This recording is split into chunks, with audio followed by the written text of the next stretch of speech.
Okay so last class का summary था कि interest rate has three components. One was risk free real rate, second is inflation premium, and third is risk premium. Risk free real rate, inflation premium, risk premium. If you are investing in a place where there is no inflation and no risk, you want the risk free real rate. If you are investing in a place where there is inflation, you're going to suffer it, but no risk. You want risk-free nominal rate, risk-free nominal rate. If you are investing in a place where there is no inflation, but there is risk, there is no inflation, but there is risk, you want the risk-adjusted real rate, risk-adjusted real rate. And if you are investing in a place where there is inflation and there is risk, you want risk-adjusted nominal rate, risk-adjusted nominal rate. ठीक है? Notes का flow बताना please. I think LOS भी चल रहा था. LOS भी चल रहा था. कौन सा पॉइंट तक? Maturity risk premium. 5 पॉइंट तक लिखे थे. मैच्योरिटी रिस्क प्रीमियम तक नोट्स लिखा गया है. ठीक है ना? Okay.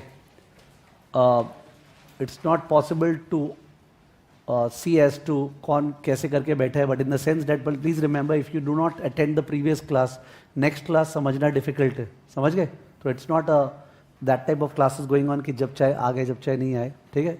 You have to take a backup and then sit for the next class. Otherwise I am not, it's not possible for me to communicate. तो फॉर एग्जाम्पल किसी का अगर फर्स्ट क्लास है तो बहुत डिफिकल्ट है मेरा ट्यूनिंग होना. ठीक है ना? ओके. तो अपने 5th पॉइंट तक कंप्लीट किए थे. अब एग्जाम्पल ले रहे हैं तुम लोग का चेक करने के लिए एबिलिटी. ठीक है? तो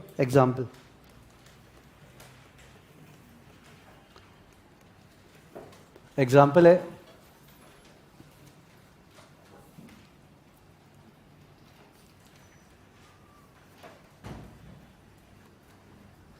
यील्ड ऑन, यील्ड मतलब return, yield on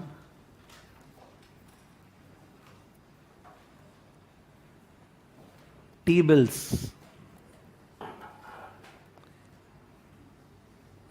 yield on T-bills,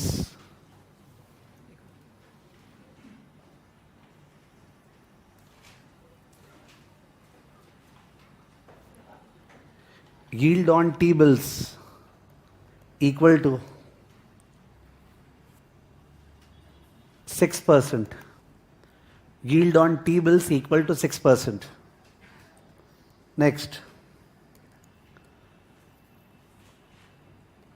yield on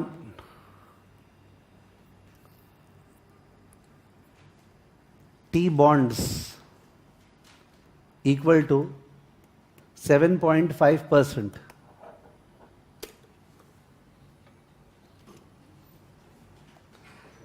Yield on T-bonds equal to 7.5%.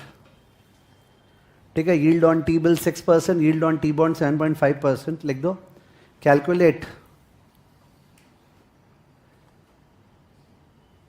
The relevant risk premium. Calculate the relevant risk premium. Calculate the relevant risk premium and name it. Calculate the relevant risk premium and name it. T bills short term होता है और T bonds क्या होता है? Long term. T bills are short term, T bonds are long term. तो in that case risk premium का नाम क्या है? Maturity risk premium. ठीक है? लिख देना solution. T bills are short term, T bills are short term while T bonds are long term. T bills are short term while T bonds are long term. T bills are short term while T bonds are long term. Dash both are क्या liquid या illiquid? Liquid. Treasury securities liquid होते हैं. Both are liquid and both are default free. Default free word is okay? Both are default free. पैसा डूब नहीं सकते. Both are default free. Full stop. So, the difference in yield that is 1.5%, the difference in yield that is 1.5%, The difference in yield, that is 1.5%, represents what? Maturity risk premium. Represents maturity risk premium. Maturity के कारण different है. Maturity risk premium. Maturity risk premium. Next example.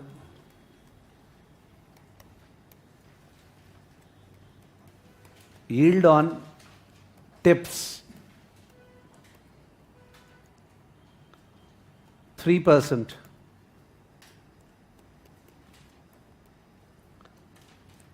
Yield on T-bills 5.2%. What does the difference represent? Inflation premium. लिख देना, what does the difference represent? What does the difference represent? What does the difference represent? तो answer है inflation premium, because T bills में inflation protection है, उसका return is what? Real. और T bills में inflation protection नहीं है. If you buy T bills you will get 5.2%, that's it. Inflation हुआ खुद से है ना. If you buy TIPS, in that case you will get 3% plus inflation, so don't worry about inflation. So 3% is real, 5.2 is what? Nominal. Difference क्या है? Inflation. बाकी कोई चीज़ का difference है क्या? नहीं. दोनों short term ही होते हैं, दोनों liquid होते हैं, दोनों default free है. So there is no default risk premium, there is no maturity risk premium, there is no liquidity risk premium. ठीक है ना? Okay. Next example. Yield on agency securities guaranteed by government,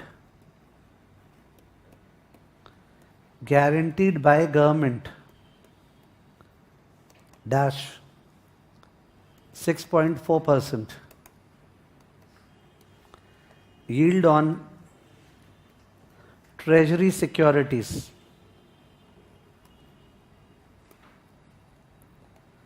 5.1%. Next line. Assuming both are of the same maturity. Assuming both are of the same maturity. Assuming both are of the same maturity, comma, what does the difference represent? Liquidity risk premium. What does the difference represent? Default का scope नहीं है, पहला वाला भी guaranteed है. जो agency securities वो लिखा है गारंटीड बाय गवर्नमेंट, और ट्रेजरी तो गवर्नमेंट इशू की है, तो दोनों में डिफॉल्ट का स्कोप नहीं है. But treasury is liquid, agency is less liquid, so difference is what? Liquidity risk premium. ठीक है, क्वेश्चन था what does the difference represent. Answer है liquidity risk premium. Liquidity risk premium. Liquidity risk premium. Example 4.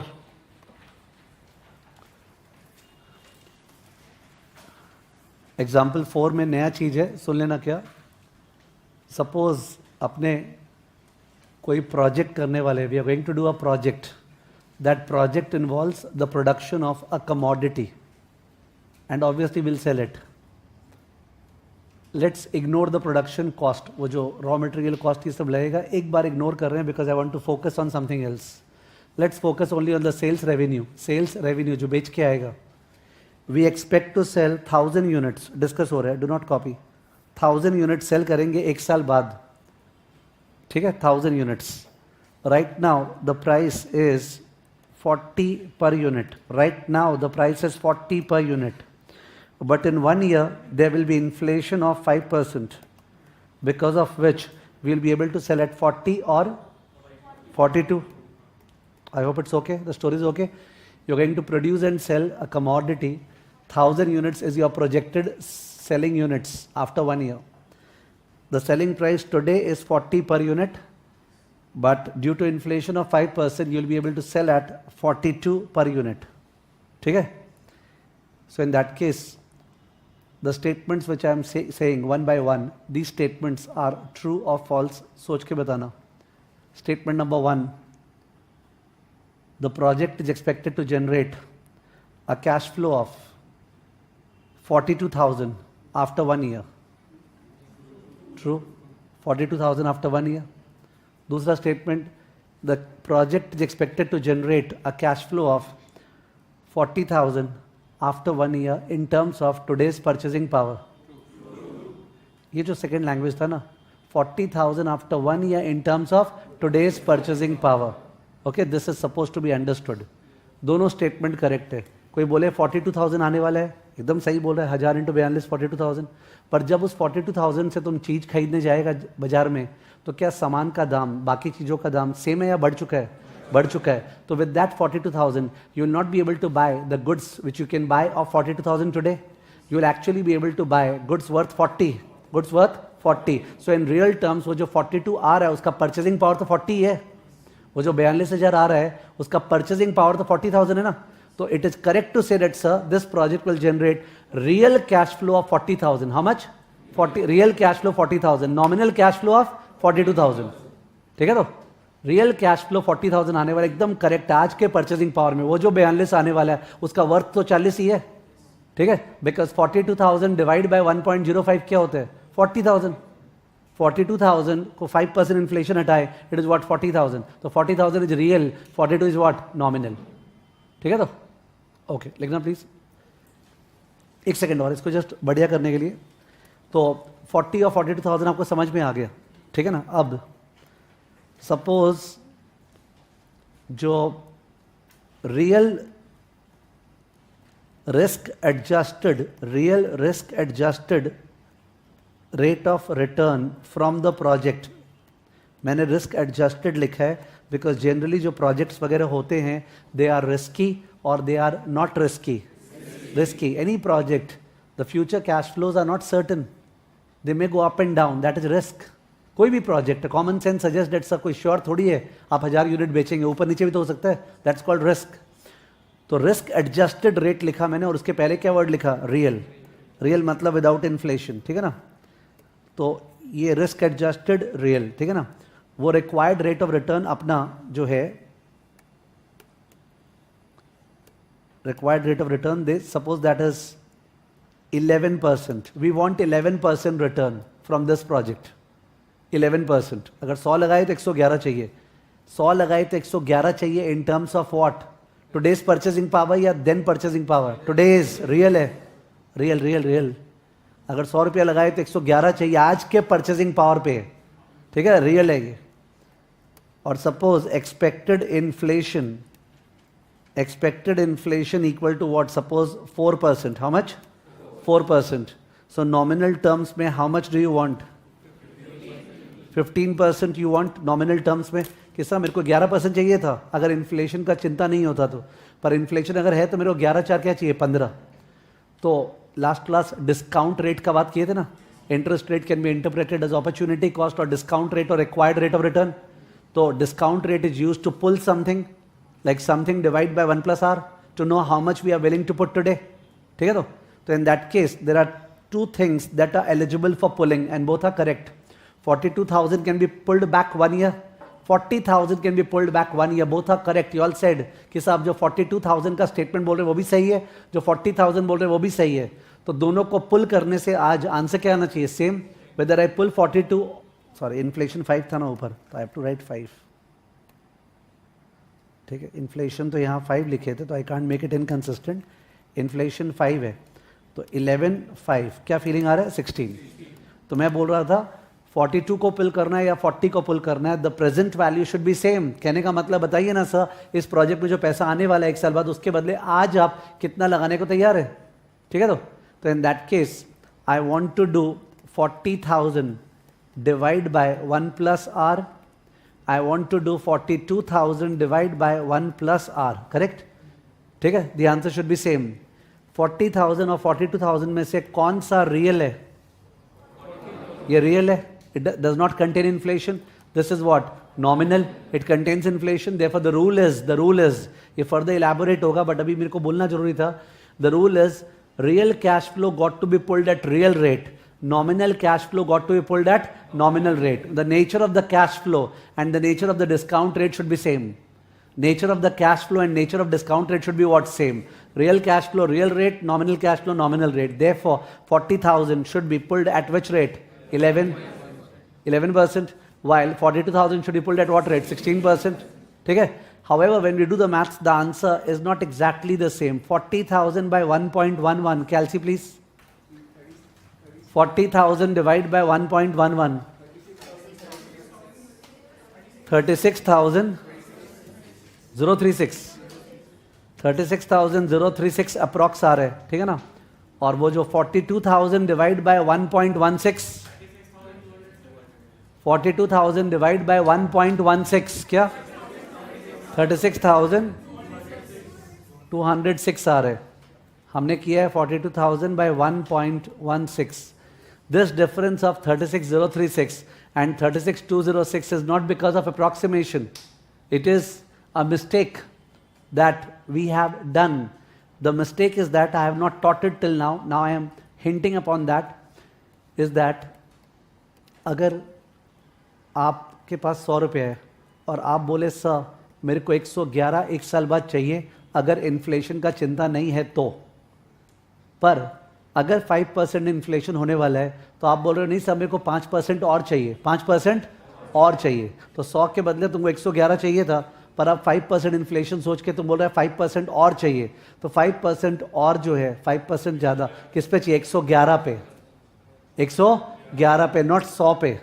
So when we are doing 11 plus 5 equal to 16, if you think 11% of 100 is 11, 5% of 100 is 5, but actually you want 5% on 100 or 111? 111. So the mistake is that we missed out 11 पे 5%. 11 पे 5% miss हो गया. ठीक है, तो by doing 11 plus 5, 16, 16 is wrong. 11 and 5 does not make a 16. 11 and 5 is more than 16. Okay, वो जो ब्याज पे ब्याज बोलते हैं ना, 11 पे 5 is more than 16. ठीक है, तो it's 11 plus 5 plus 5% of 11. What is 5% of 11? 0.55. 0.55 होता है. 5% of 11 is 0.55. So in that case, the actual answer is 16.55. What is it? 16.55 is the aggregation of 11 and 5. Okay, to a simple human mind, 11 and 5 seems to be 16. But if you go to accuracy, it is not 16, it is 16.55. ठीक है, तो if you do that, what is the factor of 16.55? 1.1655. Factor माने 1 plus r. Factor माने 1 plus r. 16.55 का factor is 1.1655. Calci, 42,000 divided by 1.1655. 42,000 divided by 1.1655. What is it? 36,036. 36,036. तो इस example में बहुत वेट है. ये एग्जाम्पल 2-3 चीज बता रहे हैं. पहला चीज ये बताया कि सर आपने जो डिस्काउंट रेट वर्ड इंट्रोड्यूस किया था ना, उसका मतलब था कोई भी चीज अगर फ्यूचर वैल्यू खड़ा है और उसका प्रेजेंट वैल्यू निकालना है तो उसको डिवाइड बाय 1 plus r करना पड़ेगा. And therefore r was called the discount rate. I hope it's okay with you.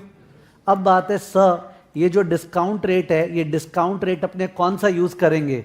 उसका जवाब है डिपेंड करता है जो फ्यूचर वैल्यू कैसा है. अब 2-3 बार स्टोरी रिपीट कर रहा हूं, थोड़ा सा हैवी लगेगा, but it's good to receive it in that poetry. If the future cash flows are risk free, what are they? Risk free माने पक्का 42,000 आएगा, चाहे कुछ भी हो जाए पक्का आएगा. In that case the discount rate got to be risk free. If the future cash flows are risky, are what? Risky, then the discount rate got to be risk adjusted. If the future cash flows are nominal with inflation, discount rate got to be what? Nominal. If the future cash flows are real, the discount rate got to be what? Real. When we do the other topics, if the future cash flows are in foreign currency, if the future cash flows are in, I'm doing this project in US, तो $42,000 आने वाला है. ठीक है, in that case the discount rate got to be in dollar terms. In what? Dollar terms. If the future cash flows are in rupee terms, the discount rate got to be in what? Rupee terms. इतना repeat करने का बात बोलना ये चाह रहे थे, पूरे के पूरे फाइनेंस में the nature of the cash flow and the nature of the discount rate got to be what? Same. ठीक है, whether it's risk wise, whether it's inflation real wise, whether it's currency wise. Okay, it has to be same. And many places, level 1, level 2, level 3, or even after that, you will find that this particular point comes into picture. But if it's such an important point, iska matlab it's going to be revisited again and again. Okay, because we need more and more examples to just internalize it. It will not get 10 upon 10 into your head right now. You will entertain, हाँ क्या बोले समझ गए, but you need more time into it, which along with time we'll see.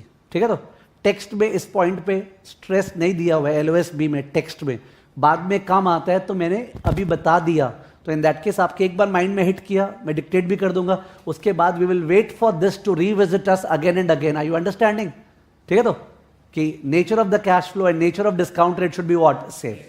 उसके अलावा और एक चीज यहां पता चला क्या, कि जो different components of interest rate है, एक है RF रियल, क्या है RF रियल, एक है इन्फ्लेशन प्रीमियम.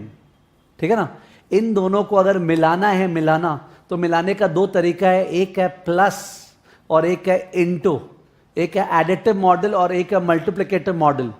फिगर्स लिख रहा हूं. दिस इज सपोज जो अपना था 11, this is what 5. If you additive model 11 plus 5 is what 16. But if you do multiplicative model तो कैसे किया जाता है, सुनना. 1.11 into 1.05 minus 1. This is not a formula, this is a feel दे रहा हूं. सर 1 रुपया के बदले 1.11 चाहिए, 1 रुपया के बदले 1.11 चाहिए. फिर जो आपको 5% चाहिए वो 1 पे की 1.11 पे, 1.11 पे. ठीक है, तो 1.11 into 1.05 is what you require after 1 year. But then इसमें 1 रुपया तो प्रिंसिपल था, 1 रुपया क्या था प्रिंसिपल, उसको माइनस करूंगा तो ही तो ब्याज आएगा. 1 रुपये क्यों हटाए लास्ट पे, समझ गया. वी डिड फैक्टर वाइज ना, 1 रुपया को लेके चले, 1 रुपया के बदले 11% तो 1.11, अब उसके ऊपर 5% और तो इंटू 1.05, फिर एक हटाएगा तभी तो ब्याज आएगा, -1. ठीक है, तो a prudent student can also look at this as 105% of 111 minus 100. क्या बोला, 105% of 111, 100 के बदले 111 चाहिए था, फिर उसके ऊपर 105% और माइनस व्हाट 100. अंडरस्टूड? तो it's factor into factor -1. What's the tone? Factor into factor -1. ठीक है, दैट्स मल्टीप्लिकेटिव मॉडल. पूरे स्टडीज में हर जगह ही हो सकता है, you will acknowledge it now when we teach it this way, that there is a fight between simplicity and accuracy. Simplicity and accuracy. Simplicity is very intuitive, it goes naturally into the mind. Accuracy is a bit difficult. तो 11 और 5 बोलते ही लोगों के feeling आता है 16, वो intuitive है, it hits the mind. और accuracy is 1.11 into 1.05 minus 1. ठीक है, 16 point whatever percent, 16 point क्या था 55%. अपने करिकुलम में अलग अलग ऑथर्स है, अलग अलग ऑथर्स. कोई ऑथर सिंप्लिसिटी को रिस्पेक्ट किया है, कोई ऑथर एक्यूरेसी को रिस्पेक्ट किया है. तो अकॉर्डिंगली अपने को ध्यान रखना पड़ता है किस ऑथर ने क्या बोला है, अकॉर्डिंगली एग्जाम में क्या टेस्टेबल है.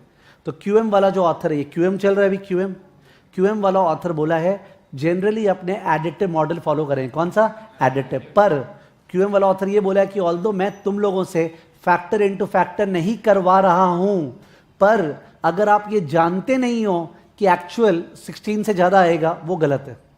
यानी कि करना 11 + 5 16 ही है for the purpose of QM, पर ये जानना कि 11 + 5 सही है या अप्रॉक्स है, अप्रॉक्स है, ये जरूरी है. सही 16 से ज्यादा है. Are you understanding? He is saying that okay don't do that 1.11 into 1.05, but at least know that अगर वो करते ना ब्याज पे ब्याज तो क्या आता ज्यादा. Are you understanding this? तो थियरी में जब वो मल्टीपल चॉइस आएगा, he may corner you in terms of the fact that risk free real rate plus inflation premium, is it exactly equal to risk free nominal rate? No, it is what approximately equal to risk free nominal rate. The exact rate is what higher. Is it okay? By the same logic let's see, अगर nominal rate 18% है, nominal rate 18% है, inflation 7% है, nominal rate 18 है nominal और inflation 7 है, मेरे को real निकालना है, रियल. तो 18 में से 7 हटाना है, 18 में से 7 हटाना है. हटाने का बेस्ट फील इज माइनस, जो आ भी चुका है 11, मन में आ चुका है 11. ये जो आया ये सिंप्लिसिटी था. ठीक है, तो दिस इज नॉट एक्यूरेट. जैसे मिलाते समय ऐड करना अलाउड नहीं है, वैसे हटाते समय माइनस करना अलाउड नहीं है. तो मिलाते समय सही तरीका क्या है? मल्टीप्लाई. क्या मल्टीप्लाई? रेट या फैक्टर? रेट या फैक्टर? फैक्टर. वैसे ही हटाते समय क्या? डिवाइड. रेट या फैक्टर? फैक्टर. मतलब 18% का मतलब सर ₹1 1.18 बनता है, ठीक है। बट इस 1.18 में 1.07 मल्टीप्लाइड है, मिला हुआ है, तो 1.07 क्या करेंगे, डिवाइड। पर ये जो आया, ये आर आया कि 1 प्लस आर, 1 प्लस आर, उसमें से 1 क्या होगा, लेस। क्या आ रहा है कैल्सी, 1.18 डिवाइड बाय 1.07 जो आया -1, 10.28%। कोई कोई लोग कैल्सी को कमती डेसिमल प्लेस में कर रखे होंगे, तो उनका हो सकता है 0.1 आ गया हो। कैल्सी को डेसिमल प्लेस बढ़ा दो ना। सेकंड कैल्सी का डेसिमल प्लेस कैसे बढ़ाते थे, सेकंड डेसिमल, उसके बाद 4 enter, second decimal 4 enter, second decimal 4 enter, CEC हो गया सबका। Then you can try once again, 1.18 divide by 1.07, 1.18 divide by 1.07 equal to जो आया -1, तो इक्वल टू आई थिंक आ गया होगा 0.1028 आया, 0.1028 माने 10.28%, 0.1028 इज 10.28%, ठीक है। तो यानी कि मैं सोचा एक एग्जाम्पल में, ये 2 एग्जाम्पल में कवर कर रहा हूं। पहले एग्जाम्पल में पहले वो जो एडिटिव और माइनस मॉडल वाला बता दे रहा हूं, और दूसरे एग्जाम्पल में उसके बाद मैं वो जो DCF पुल कर रहा था ना कैश फ्लो को, वो बता रहा हूं, ठीक है। एग्जाम्पल नंबर 4 लिखो।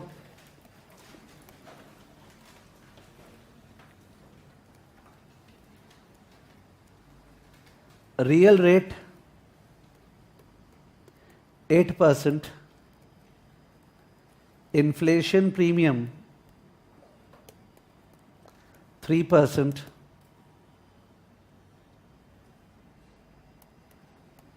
Calculate nominal rate, calculate nominal rate. तो विदाउट इन्फ्लेशन 8 चाहिए, पर इन्फ्लेशन के कारण 3 और चाहिए।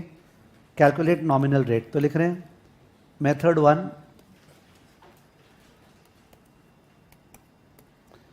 Nominal rate,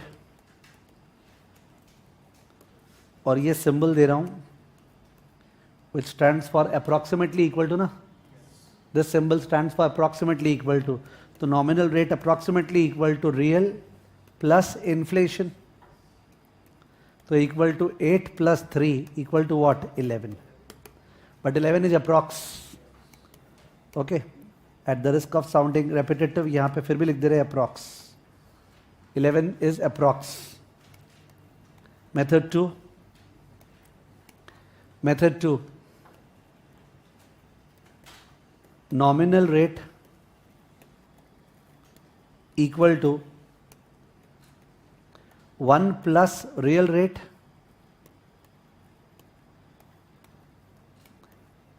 into 1 plus inflation whole thing -1।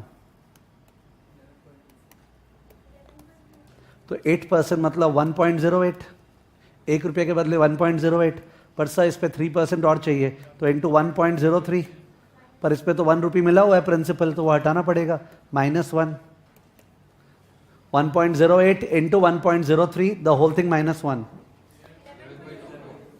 Okay. This is coming to 0.1124, that is 11.24%, 11.24%, ठीक है। जो और नेचुरल सोचता है स्टूडेंट, उसके लिए वो बढ़िया आता है कि 3% ऑफ 8 क्या होता है, 0.24, 8 और 3 11 तो होता ही है, वो एक्स्ट्रा क्या छूट गया, 3% ऑफ 8, दैट्स 0.24, वही तो छूट रहा है। तो you will also like thinking that way, वो 0.24 वाला पार्ट छूट रहा था, बिकॉज अपने 100 पे लगा दे रहे थे, पर 8 पे भी तो आएगा, ठीक है ना। But calculation wise factor wise better है, फैक्टर इंटू फैक्टर -1, क्या टोन है, फैक्टर इंटू फैक्टर -1, हटाते समय क्या टोन है, फैक्टर डिवाइड बाय फैक्टर -1, ठीक है। Factor is very important, okay, for the quantitative part of it. Factor माने 1 plus R. Example,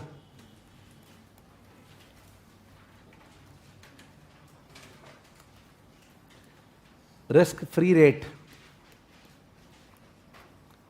7%, risk adjusted rate 12%, risk free rate, risk adjusted rate. Question में क्या real या nominal कुछ बोला है, नहीं, इसका मतलब डोंट थिंक अबाउट दैट, या तो ये दोनों रियल है या दोनों क्या है, नॉमिनल। उसका बात नहीं चल रहा है, आप उसको शन कीजिए, जरूरी नहीं है कि हर चीज हर सम में रहेगा। तो this some is not focusing on inflation. Calculate risk premium, calculate risk premium, because 12 में तो मिला हुआ है ना रिस्क प्रीमियम, 12 तो रिस्क एडजस्टेड है, जबकि 7 तो रिस्क फ्री था, तो रिस्क प्रीमियम। तो फर्स्ट फीलिंग क्या आ रहा है बोर्ड को देख के? 5। That feeling is very important because that's very natural, natural things are respected. 5। But ये पता है कि ये फीलिंग वैसे मैथमेटिकली करेक्ट नहीं है, बिकॉज एग्जैक्ट निकालने के लिए वो हटाना पड़ेगा, क्योंकि अगर 7 में 5 मिलाएं, 7 में 5 मिलाए तो 12 होता है कि 12 से ज्यादा? 12 से ज्यादा, समझ गया? इसका मतलब 7 में पक्का 5 नहीं मिला है, 4 पॉइंट कुछ मिला है, तभी तो 12 आया। अगर 7 में 5 मिलता तो 12 से ऊपर आ जाता ना। तो वो जो मिला हुआ है 12 में वो 5 नहीं है, 4 पॉइंट कुछ है। ठीक है, तो दैट्स द इंट्यूशन, लिख दो। Method 1 risk premium, method 1 risk premium equal to 12 minus 7, मैंने अप्रॉक्स है। Risk premium approximately equal to 12 minus 7 equal to what? 5% approx. 5% approx. 5% approx. Method 2, risk premium equal to 1.12 divide by 1.07 minus 1. 1.12 divide by 1.07, the whole thing minus 1, क्या? 4.67%, 4.67%। तो 7 में 4.67 मिला तो जाके 12 आया। ठीक है, 4.67% रिस्क प्रीमियम। वहीं पे note, so the various components of interest rate, the various components of interest rate. So the various components of interest rate, the various components of interest rate can either be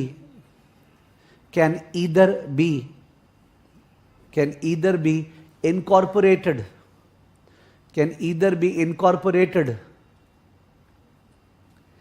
in an additive model,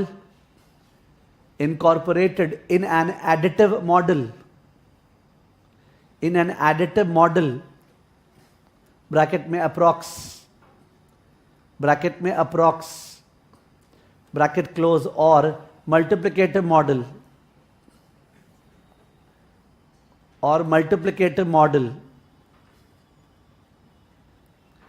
bracket में exact,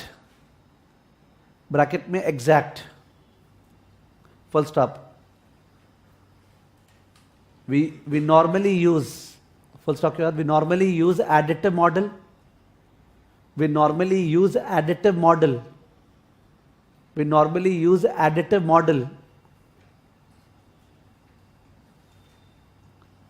full stop. The tone of the multiplicative model is, the tone of the multiplicative model is dash, next line, factor into factor minus 1, factor into factor minus 1. फिर से example, पैरा change example.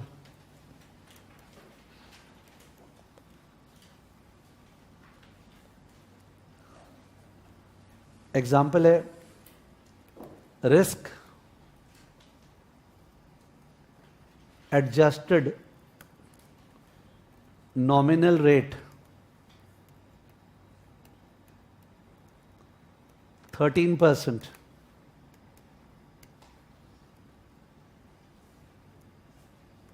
inflation premium 4%, risk premium 5%. Calculate risk-free real rate. Calculate risk-free real rate.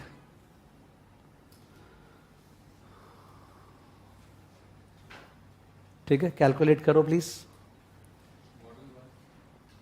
दोनों दोनों करो, method 1 method 2, 2 बार निकालना है। Risk adjusted nominal rate 13 है, inflation premium 4 है, रिस्क प्रीमियम 5 है। आपको रिस्क फ्री रियल रेट निकालना है 2 बार, मेथड 1 या मॉडल 1 और मॉडल 2 से।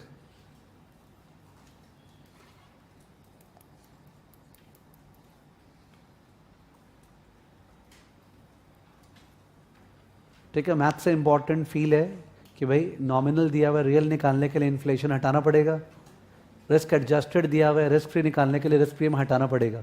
सबसे पहले तो मन में वो आना चाहिए रैदर देन द नंबर्स कि 13 में से 4 भी हटाना पड़ेगा, 13 में से 5 भी हटाना पड़ेगा। तो मॉडल 1 का आंसर तो मुझे वहाँ नहीं आ गया। What is the answer?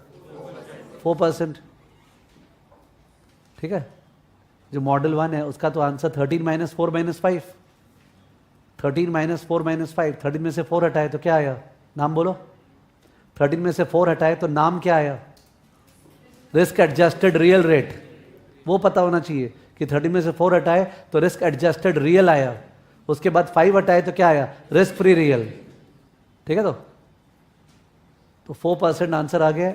और मेथड 2 में फैक्टर 1.13 ऊपर और नीचे में 2 फैक्टर क्या क्या?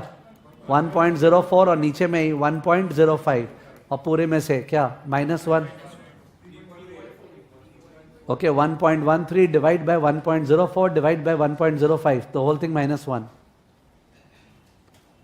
ट्राई कर लो कैल्सी पे, बिकॉज ये सब में कैल्सी में कुछ बताने का नहीं है, नॉर्मल स्टफ है।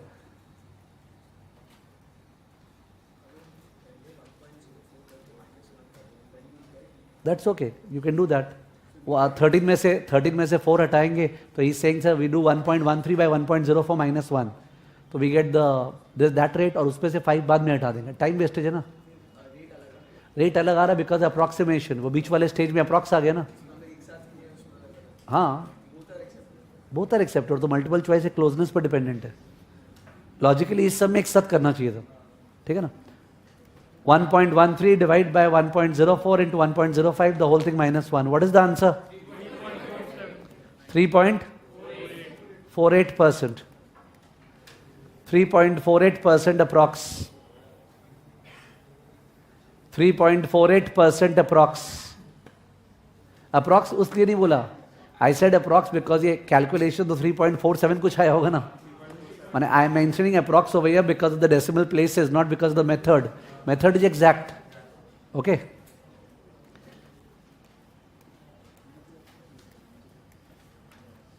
ठीक है, एक बार बुक में आने, open the book.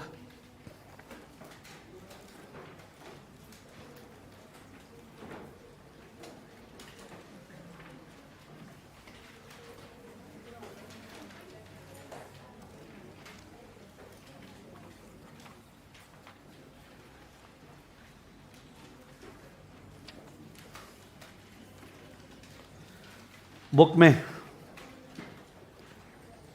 Page number 29, book में page number 29,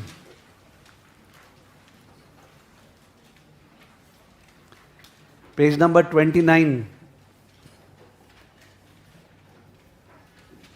question number 2, 29 question number 2। क्या हुआ?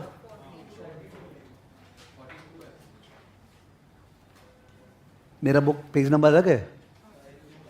हाँ, दैट्स ओके। एक मिनट, कौन सा बुक है तुम लोग के पास?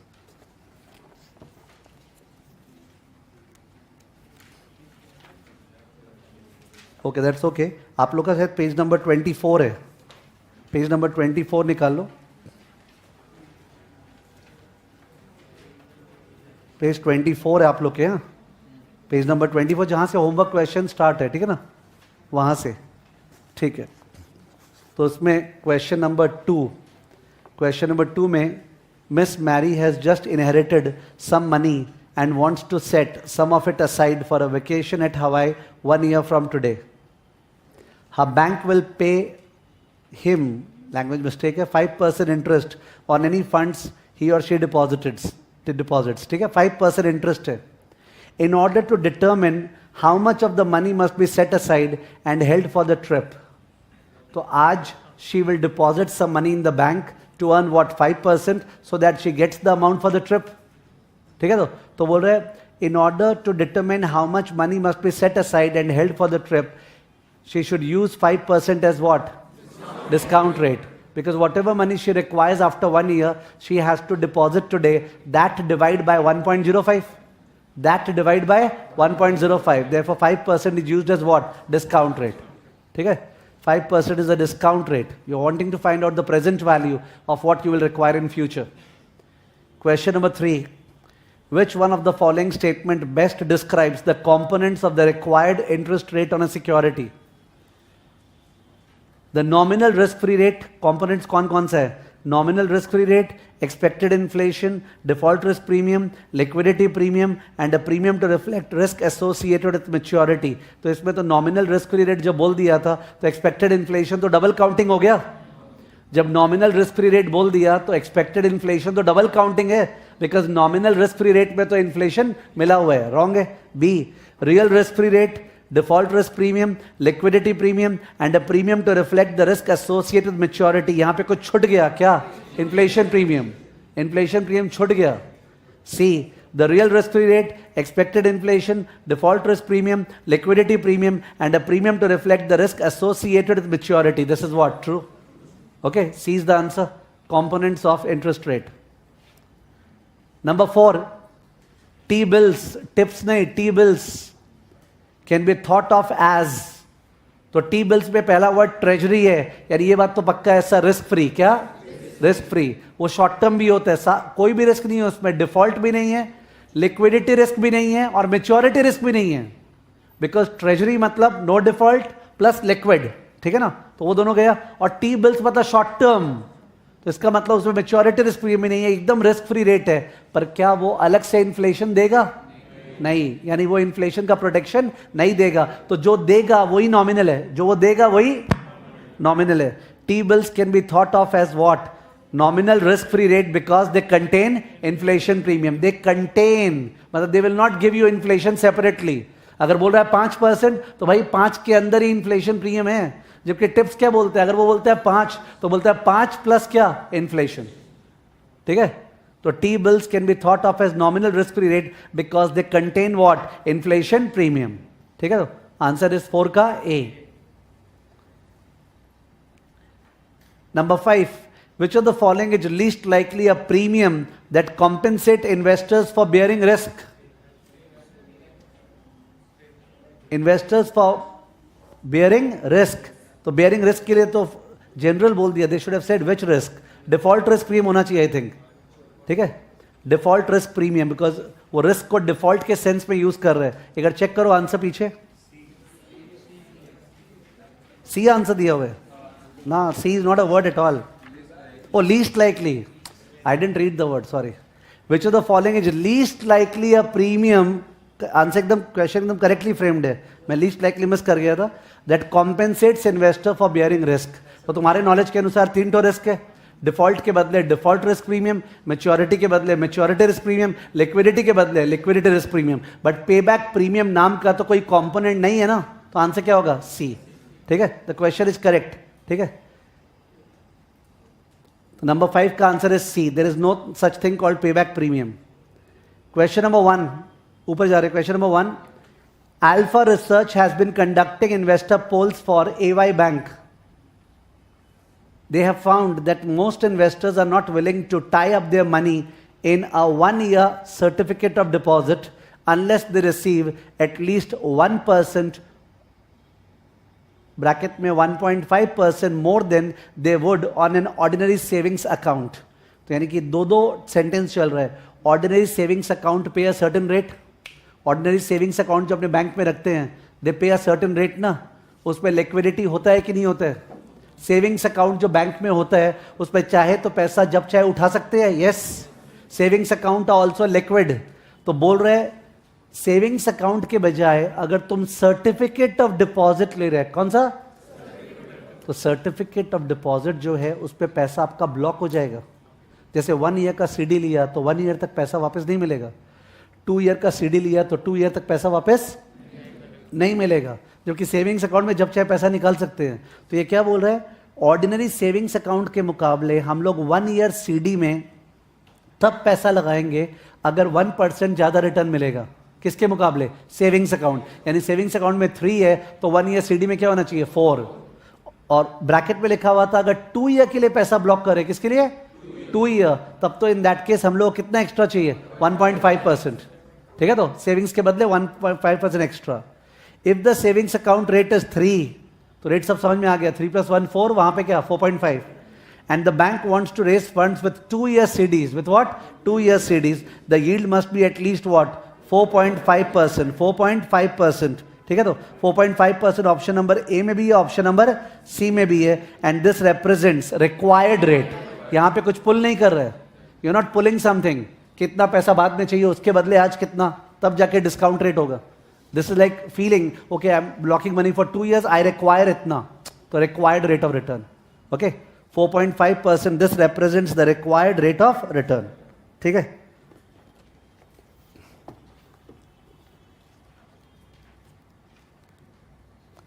एक सेकंड तुम्हारा बुक पास करना।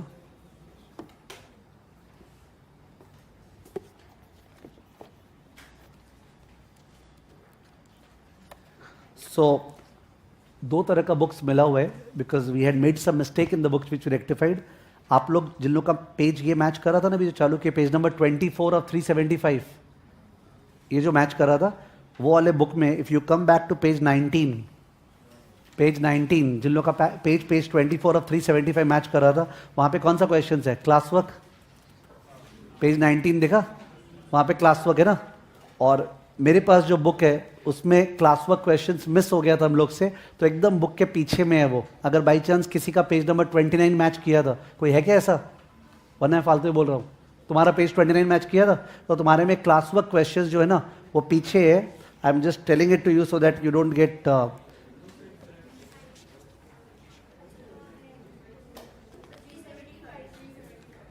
हाँ 375 में है जो भी है। ठीक है, तो क्लास वर्क क्वेश्चन मिस हो गया था। एक बार क्लास वर्क क्वेश्चंस के सेक्शन में आ रहे हैं, तो I am coming to page number 20। Page number 20 of 375 में आ जाओ, पर जिनके क्लास वर्क क्वेश्चन पीछे है वो लोग पीछे रेफर करो। Page 20 of 375।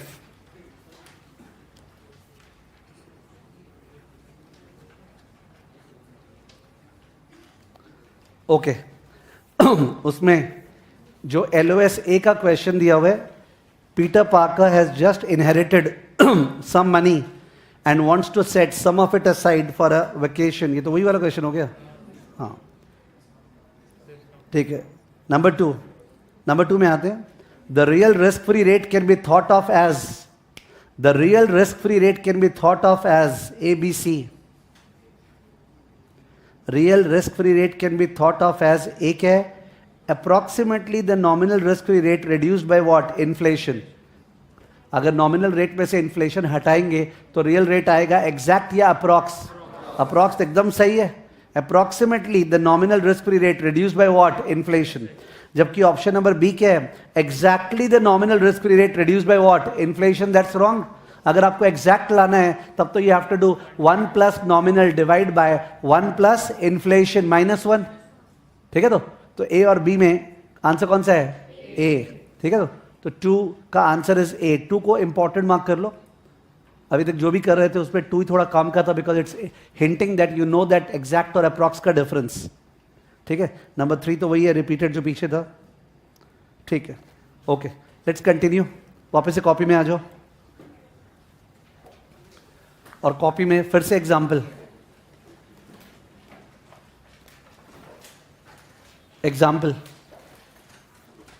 में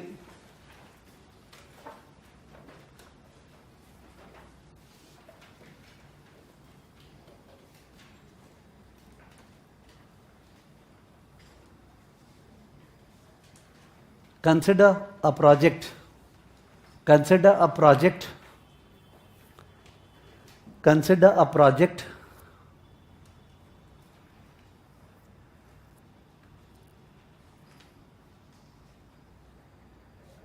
which is risky,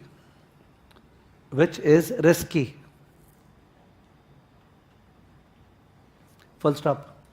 It involves the production of It involves the production of a commodity. It involves the production of a commodity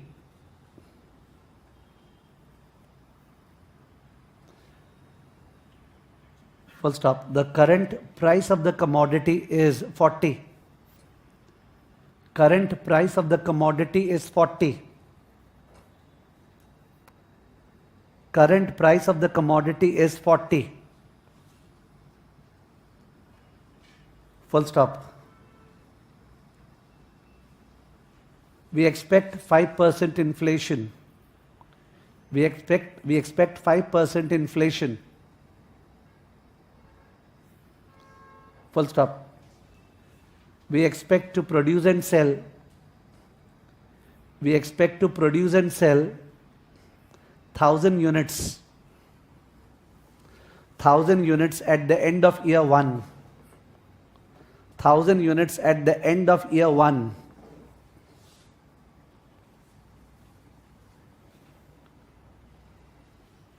Full stop. Para change. Risk adjusted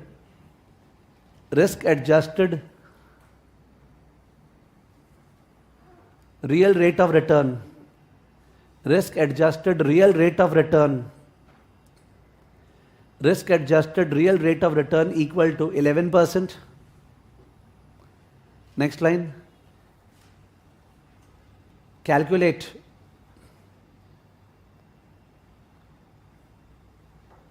the amount that we are ready to invest today.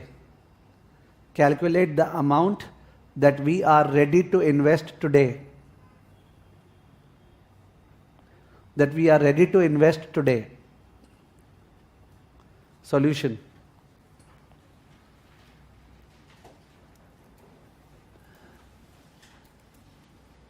लिख दो PV present value is equal to FV divided by 1 plus R. PV is equal to FV divided by 1 plus R because यहाँ पे एक ही साल है तो 1 plus R power 1. So I did not write that. Next line.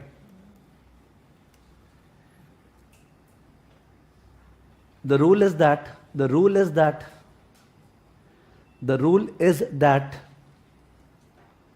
nominal cash flows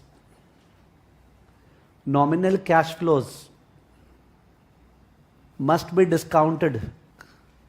Nominal cash flows must be discounted at the nominal rate.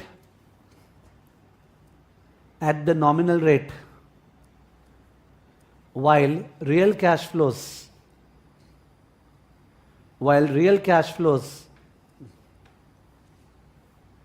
must be discounted. Real cash flows must be discounted at the real rate. Real cash flows must be discounted at the real rate. Full stop. Next line, method 1.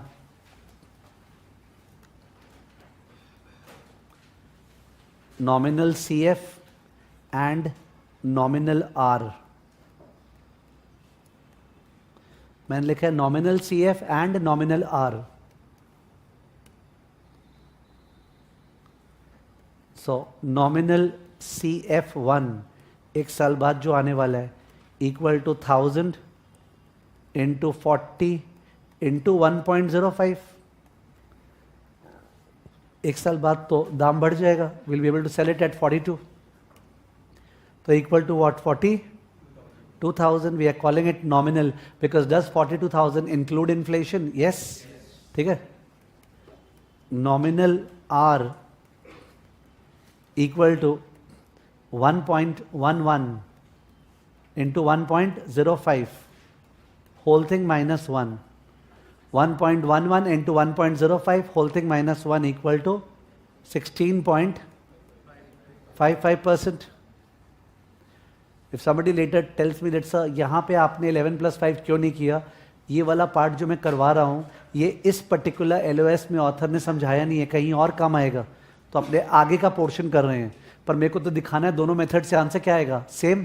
तो वैसे case में तो मेरे को accuracy पे जाना पड़ेगा ना. I have to take exact figures. ठीक है? तो do not confuse it that sir why did you do n + 5, because I wanted to teach something that देखो नॉमिनल से और रियल से आंसर क्या आता है, same, but that same has to be proven by doing exact calculation ना.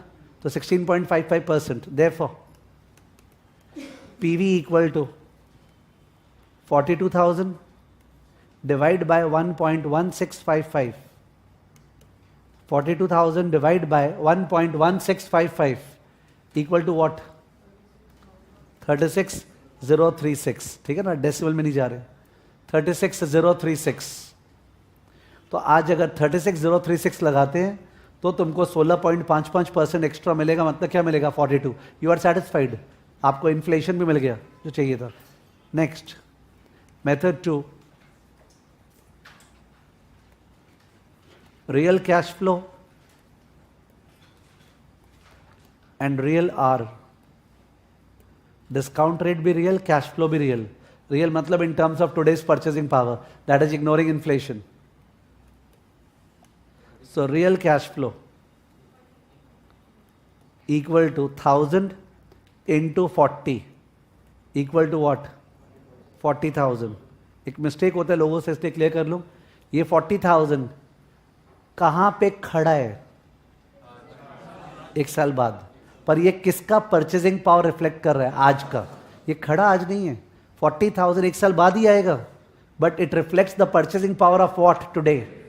It's not that it is CF0, it is also CF1. In fact let's write that, जिससे कि वो कंफ्यूजन आए और मन में क्लियर हो. It is not coming today, it's coming after 1 year, but it's reflecting today's purchasing power. ठीक है? तो 40,000 के आगे लिख they dash. In terms of today's purchasing power, in terms of today's purchasing power, पर today's purchasing power को today नहीं मान ले कि सर ये तो आज ही पैसा मिल गया, एकदम ही नहीं, तब इसका PV क्यों कर रहे हैं? In terms of today's purchasing power. Next, real R, वो तो दिया वही था. What? 11. तो हम लोग बोल रहे थे अगर हम लोग इन्फ्लेशन नहीं सफर करने वाले हैं, तो अपने को 11 चाहिए. Therefore PV equal to 40,000 divide by 1.11. 40,000 divide by 1.11 क्या? 36,036.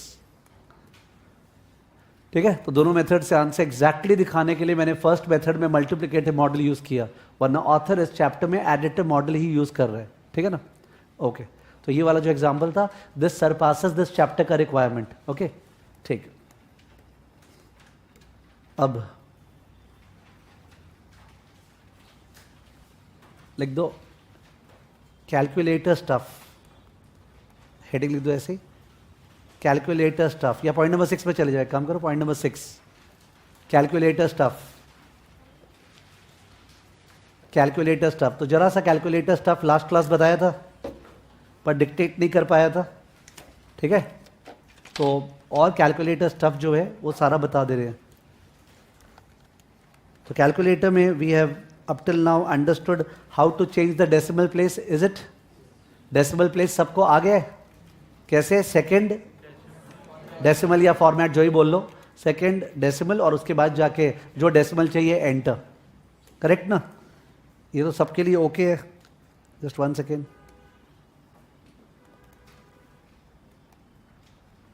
कैलकुलेटर स्टफ, इसमें पॉइंट नंबर A लिखना, डेसिमल प्लेसेस. डेसिमल प्लेसेस में सेकेंड फॉर्मेट, उसके बाद जो आपको चाहिए, ये स्क्रीन दिखा रहा हूं, से 4 एंटर CEC. ठीक है? थोड़ा सा ये लिखाऊंगा, ज़्यादा नहीं, but you should copy this because बाद में फालतू फ्रिक्शन होता रहेगा. ठीक है ना? Second format 4 enter CEC. Second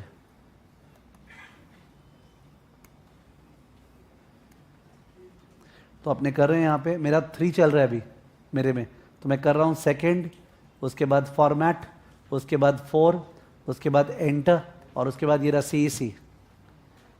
everybody satisfy themselves please. If you are not getting something you can raise your hand.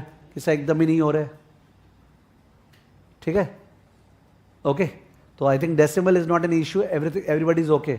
Second format ये डेसिमल वाला बटन है।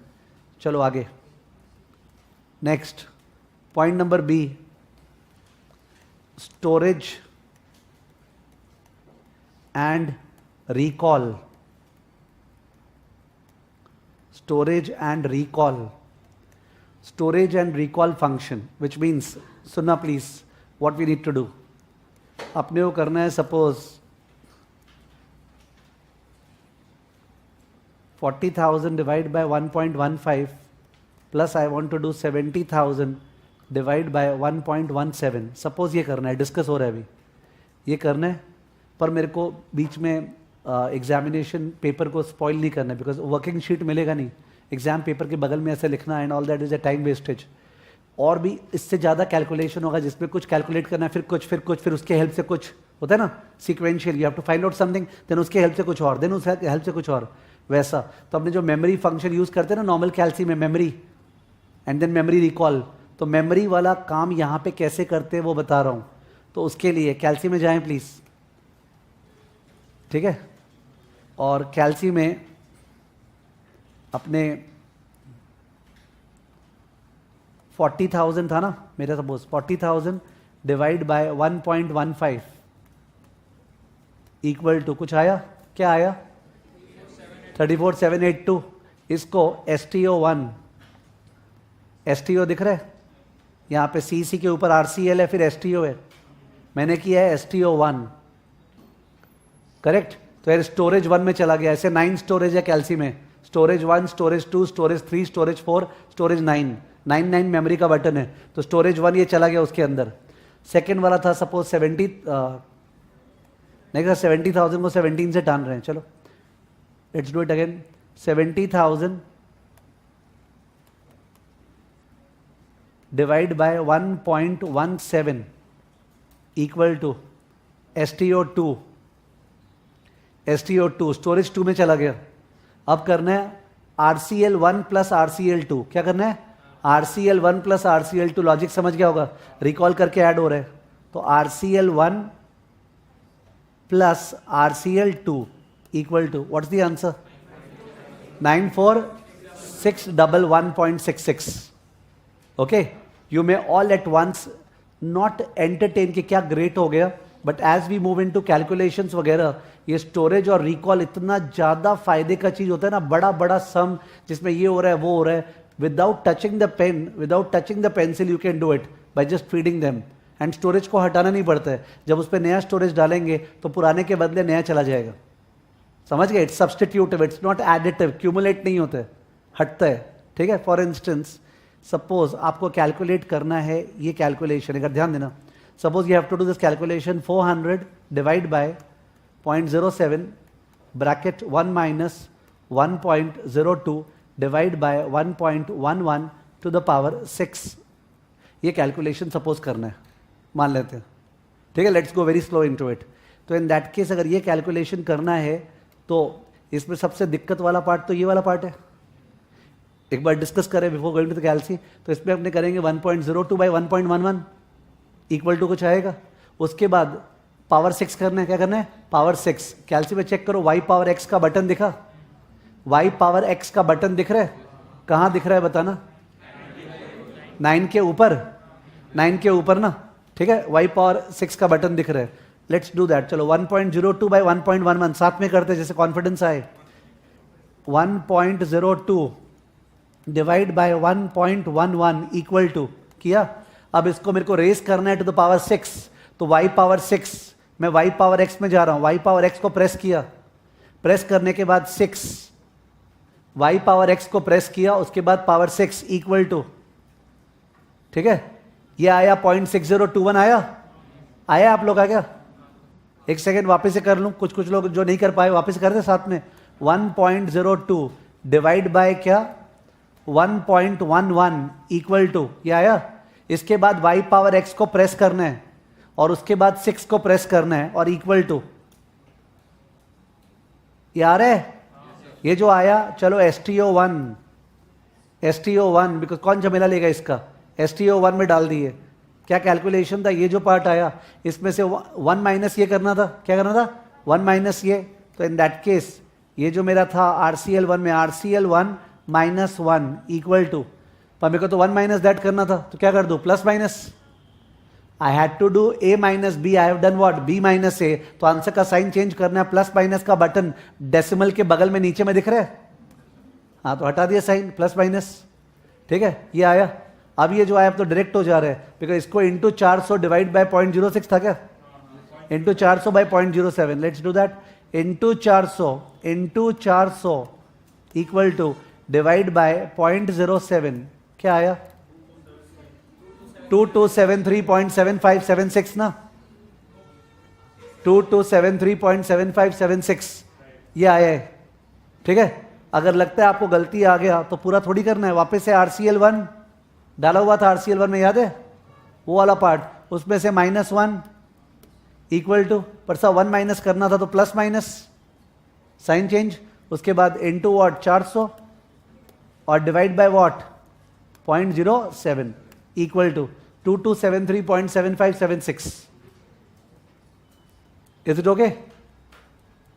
ओके, तो ये करना है अपने को। एक बार ये समझ में आया कि सर स्टोरेज फंक्शन का मतलब है जो भी चीज बीच में कैलकुलेट हो रहा बाद में दरकार पड़ेगा उसको स्टोरेज में डाल दो। It could be part of a big calculation, हो सकता है तुमको 4 चीज डालना पड़ेगा, नो इश्यू। फिर क्या करना है, जो फर्स्ट वाला डाला उसको सेकंड वाले से मल्टीप्लाई, जो आंसर है उसको डिवाइड मल्टीप्लाई प्लस माइनस कुछ भी करना है, you don't have to write, सारा स्टोरेज में है ना, समझ गया, वो डायरेक्टली हो जाता है। बट उसका मेन रिदम कब आता है ना, व्हेन वी डू सम्स। अभी तो क्या मैं सम्स के बिना बता रहा हूं, माय पर्पस इज कैल्सी। जब अपने अप्लाई करते रहते हैं तो रिदम आता है। आर यू अंडरस्टैंडिंग मी?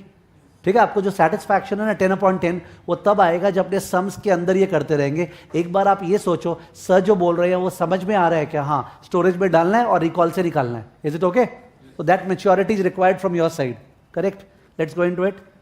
तो कॉपी में कर रहे थे अपने notes, point number 2 storage and recall. तो स्टोरेज एंड रिकॉल में ये लिख लो 40,000 by 1.15, 40,000 by 1.15 plus 70,000 by 1.17, 40,000 by 1.15 plus 70,000 by 1.17, ठीक है। और इसके नीचे फर्स्ट वाला जो है उसके नीचे, एक सेकेंड, हाँ फर्स्ट वाले के नीचे लिख दो STO1 और सेकेंड वाले के नीचे STO2 और उसके बाद लिख दो RCL1 प्लस RCL2, लिख दो RCL1 प्लस RCL2। तो ये जो तुम्हारे कॉपी में लिखा हुआ रहेगा उससे अगर तुमको घर पे अगर देखने का मन किया, you will automatically understand what was being discussed in class, is it okay? मैं STO RCL का बहुत अच्छा प्रैक्टिस करवा दूंगा पर थोड़ा सा आगे जाने के बाद, पर एक बार बीच में कैल्सी बताना जरूरी था। नेक्स्ट, एक मिनट और एक प्रैक्टिस कर लेते हैं। एग्जाम्पल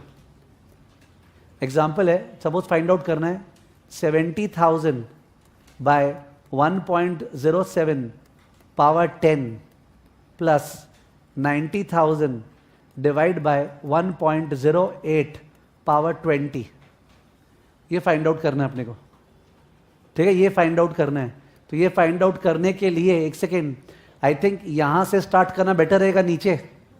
नीचे मतलब क्या, 1.07 पावर वॉट 10, वो करोगे पहले स्ट्रैटेजी सोच लो।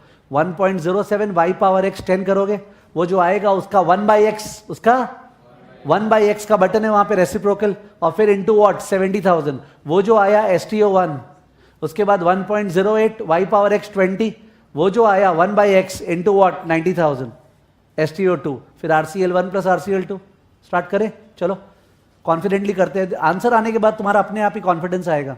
1.07 पावर 10 करना है, I am doing it CC 1.07 y power x 10 equal to, ये आया, इसको 1/x कर रहा हूं, 1/x का बटन y पावर x के ऊपर था और इनटू क्या कर रहा हूं, what was the amount 70,000 into 70,000 कर दिया मैंने, इक्वल टू, ये मेरा 35,584 करीब आया है, आया आप लोग का? इसको STO1 में डाल रहा हूं, STO1 ठीक है, अब नेक्स्ट वाला करते हैं। नेक्स्ट वाला क्या था, 1.08 y पावर x 20 करें, 1.08 y power x 20 equal to, ये जो आया इसका रेसिप्रोकल चाहिए तो 1/x, और इसको क्या अमाउंट था, इंटू 90,000 इक्वल टू, ये आ गया। इसको एक्चुअली स्टोरेज में डालने का जरूरत नहीं है, बिकॉज ये तो है ही स्क्रीन पे।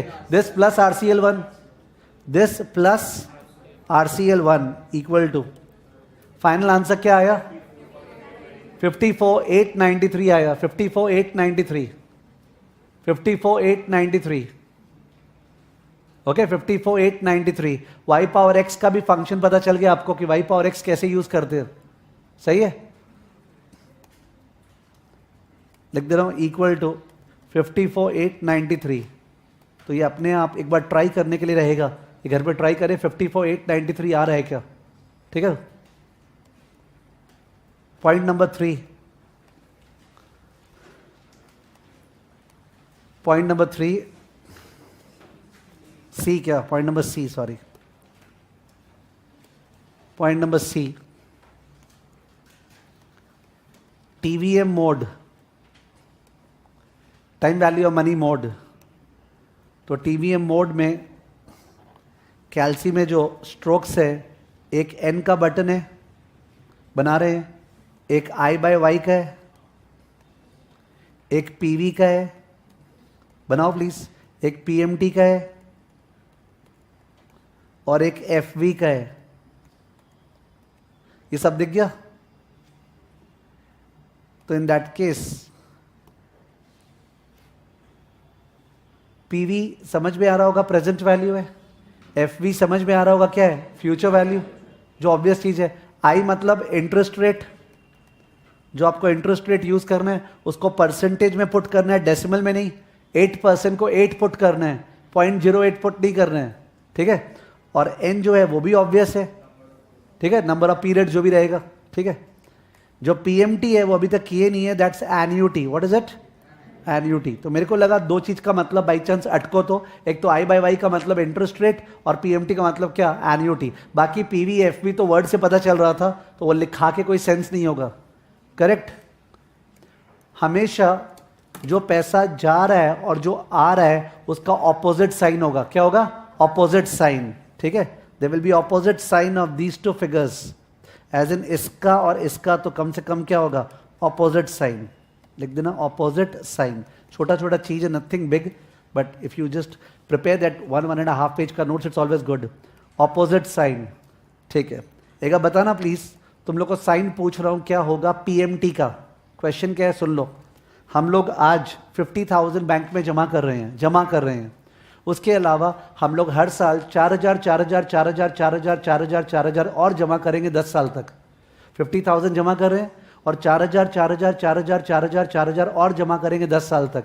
मेरे को पता लगाना है वो क्या बन जाएगा लास्ट में, इंटरेस्ट रेट सपोज 9% है। इसको सॉल्व नहीं करना है, ये डिस्कस कर रहा हूँ, बिकॉज मैं एन्युटी कराया नहीं, I am not going to PMT, but from your logic wise इस सब में आपका जो क्या बोलते हैं, या एक मिनट उल्टा बोलते हैं, 50,000 जमा करें, फिर 4,000 4,000 4,000 4,000 10 बार, अगर तुम ध्यान दो तो 90,000 जमा कर दिया। 50,000 शुरू में, फिर 4 4 4 4 10 बार, कितना 40, तो 90 जमा कर दिया। तो पक्का अमाउंट बन गया होगा 90 या 90 से ज्यादा। सपोज बन गया 130, क्या बन गया 130, 1,30,000। तुमसे पूछ रहा है इसके अंदर छुपा हुआ इंटरेस्ट क्या है। ये जो पूरा स्टोरी है ना, 50,000 और 4 4 4 4 4, अगर 31 बन गया तो पक्का ब्याज मिला है। What is the interest rate? So we have to find out I/Y. We have to find out I/Y, and we have to feed the other things. So in that case, we will feed 50,000 as what? PV. 50,000 as PV. सब plus या minus वो तेरा मन, 50,000 को कुछ भी डाल दे, वैसे फीलिंग वाइज माइनस डालना चाहिए, क्योंकि हम लोग जमा कर रहे हैं ना। तो if you go logical it's always better. 50,000 जमा करे तो वो जा रहा है घर से, तो 50,000 प्लस माइनस, 50,000 प्लस माइनस, अरे प्लस माइनस वाला बटन टीपेंगे, मैं ये बोल रहा हूँ। 50,000 प्लस माइनस तो नेगेटिव हो गया, वो क्या होगा PV। उसके बाद जो 4-4 हजार है वो क्या हो रहा था, एन्युटी, ठीक है PMT, पर वो आ रहा था कि जा रहा था, वो भी वही, उसका वही साइन होगा जो PV का साइन है। पीवी का स्टेटस और पीएमटी का स्टेटस इस एग्जाम्पल में सेम है, दोनों जा रहे हैं। तो आप पीवी को अगर 50,000 को प्लस डालें, नो इश्यूज, तो आप 4,000 को क्या डालोगे, प्लस। पर अगर पीवी को 50,000 को माइनस में डाले तो 4,000 क्या डालोगे, माइनस। वो लॉजिक होना चाहिए। और वो जो 1,30,000 है, 1,30,000 वो क्या है, एफवी, पर उसका ऑपोजिट साइन, उसका जो तुम्हारा मन। तुमने अगर 50,000 और 4,000 को प्लस डाला था तो 1,30,000 को क्या, माइनस। अगर सब चीज को प्लस डाल दिया, फिर कैल्सी पूछेगा सीपीटी आई बाय वाई, तो बोलेगा एरर, कैल्सी एरर दिखाएगा। बिकॉज वो बोलेगा क्या बोल रहा है यार, 50,000 आ रहा है, 4,000 आ रहा है, फिर 1,30,000 आ रहा है, फिर ब्याज बता। दैट्स नॉट पॉसिबल ना, कुछ जाएगा तो आएगा। तो इसलिए वो फिर एरर दिखाएगा, तो you have to manage that appropriately. तो अपने खैर उस केस में एन डालते 10, एन क्या डालते 10, और फिर अपने निकालते क्या, सीपीटी आई बाय वाई। निकाले एक बार, चलो।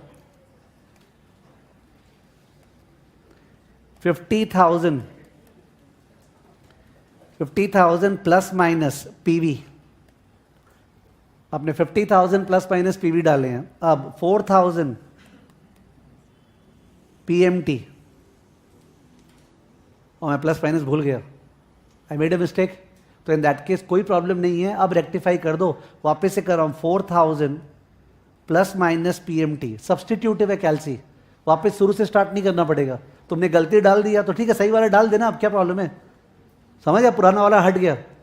तो क्या था, 50,000 अपना पीवी था, नेगेटिव डाला था, और 4,000 नेगेटिव डाला क्या, पीएमटी। 1,30,000, 1,30,000 ये मैंने ज्यादा प्रेस कर दिया। तो इन दैट केस ये एरो का बटन है ना, ये एरो का ऊपर ऑन ऑफ के नीचे, एरो का बटन से 1 डेसिमल कम हो गया। आई एम डूइंग इट डेलिबरेटली ना, जिसे पता चले तुमको, तुम्हारे साथ भी तो ये सब हो रहा है। 1,30,000 इज व्हाट, एफवी। एफवी कितने बार डाल रहे थे, 10 बार। 10N सब डाल चुके। अब CPT I by Y, CPT I by Y 4.825 आया है, 4.825% आया है, 4.825% आया है। ठीक है, तो जिनका भी नहीं आया, या तो आप फोकस करो सुनने में कि बाद में करेंगे, तो चलो करो ना बाद में यार फिर एक बार, बिकॉज आपका 4.825 नहीं आएगा, फालतू बैठे बैठे यहाँ पे क्लास पे दुख से निकलोगे कि पता नहीं समझ में नहीं आ रहा था। Why do all that, please do it once again. चलो वापस से करते हैं। 50,000 प्लस माइनस पीवी, उसके बाद क्या था, 4,000 प्लस माइनस पीएमटी, उसके बाद 1,30,000 एफवी, उसके बाद 10N, उसके बाद सीपीटी आई बाय वाई 4.825 आना चाहिए आपके। ठीक है, ओके, 4.825। हो सकता है किसी के कैल्सी में गलत सेटिंग्स किया हो, तो बिकॉज ऑफ विच प्लीज बताना किसका नहीं आया। There is no question of embarrassment, because you may not be doing a mistake, the calcy might be malfunctioning, तो I need to know that ना। जिसने ट्राई किया और जिसका नहीं आया, तो please tell me so that I can understand. तो अज्यूम करो 2 ही तरह के लोग बैठे हैं, या तो जिनका आ गया, या जो लोग कैल्सी में कर रहे नहीं है because of some reason. Correct, ठीक है, ओके। तो in that case, prima facie TVM is okay with you. Not it's over, but prima facie you have understood किस बटन का क्या मतलब है, कैसे डालते हैं। Correct, okay. नेक्स्ट, इस पे आए एक बार, वापस से इस कैलकुलेशन में आए। ये कैलकुलेशन थोड़ी देर पहले किए थे, आंसर 54893 आया था। ये कैलकुलेशन अगर कैल्सीज में TVM मोड से करें, किससे, TVM मोड से करेंगे, तो इसका आंसर फिर से निकालना है। एक बार कैल्सी स्टार्ट मत करो, डिस्कस करें। मैं पूछ रहा हूं तुमसे, पूछ रहा ये हूं कि ये जो फिगर है, ये वाला फिगर, ये वाले फिगर में 70,000 कैल्सी में क्या डालोगे, एफवी।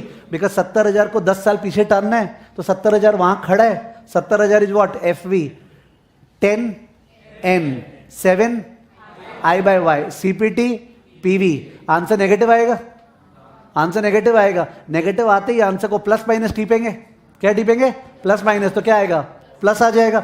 STO1 क्या, STO1। उसके बाद 90,000 FV, 20 n 8 I by y CPT PV negative आएगा plus minus.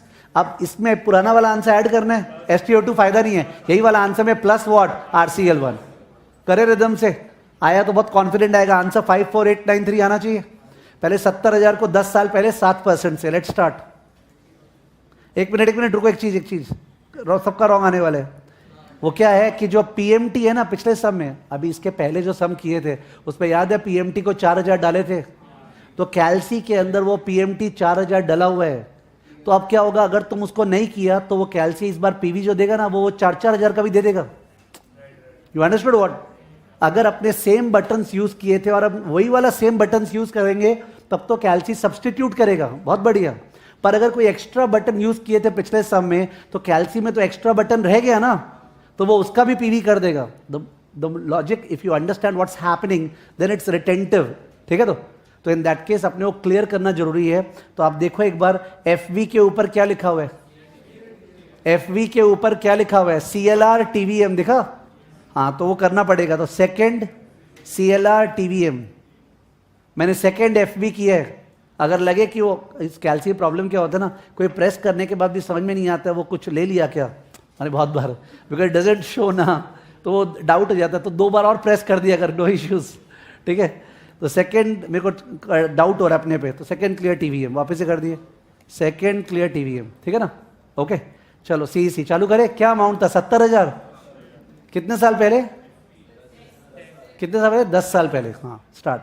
70,000 FV 10 N, interest rate क्या था 7 I by Y सब डाल दिए, CPT PV, तो PV नेगेटिव में आ रहा है पर नेगेटिव का बात ही नहीं है तो प्लस माइनस। अब क्या STO1 इज इट ओके। अब उसके बाद नेक्स्ट कैलकुलेशन, क्या इस बार क्लियर TVM करना पड़ेगा? अब क्या TVM करना पड़ेगा क्लियर? नहीं, बिकॉज अभी तो तुम वही फंक्शन यूज करने वाले हो, FV N I by Y, तो कैल्सी तीनों को सब्सटीट्यूट कर रहे हैं।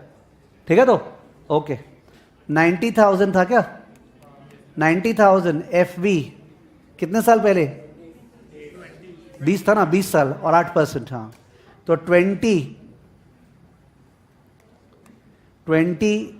N 8 I by Y CPT PV negative में आया plus minus 19309 plus RCl1 equal to 54893। ठीक है, 54893। ठीक है, this is not a sufficient practice, it's just a question of feeling that yes sir more और लेस समझ में आ गया क्या बोल रहे थे। इट रिक्वायर्स मोर प्रैक्टिस कि TVM में क्या कैसे फीड करना है, क्लियर TVM कैसे करना है, वो समझ में आ गया। करेक्ट, चलो बैक टू द नोट्स, और नोट्स पे लिख लो टू क्लियर, वहीं पे जहां पे नोट्स बना रहे थे, to clear previous values, to clear previous values dash second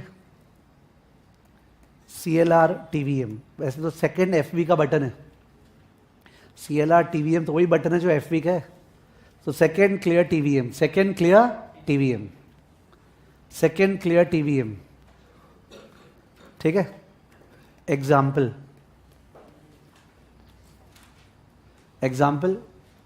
लिखना, there is example, there is an investment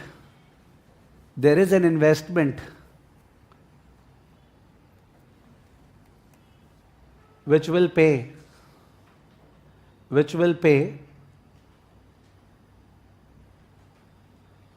the following amounts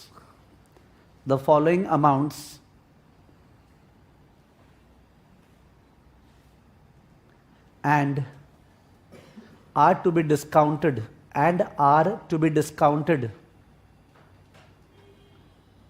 at different rates because